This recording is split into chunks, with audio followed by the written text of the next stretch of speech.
Encore.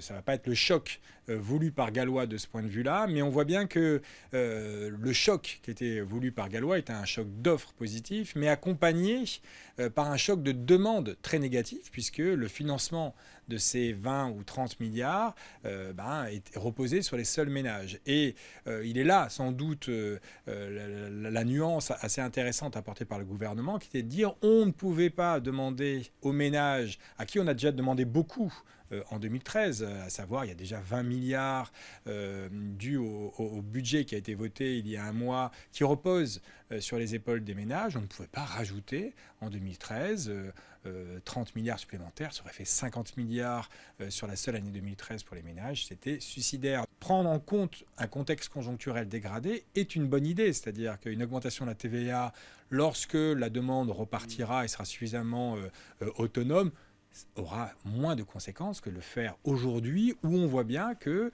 tous les moteurs de croissance sont éteints et que la demande est complètement atone. C'est en 2014 que le gros de l'action va avoir lieu, c'est-à-dire le choc à la fois d'offres et de demande sera massif en 2014.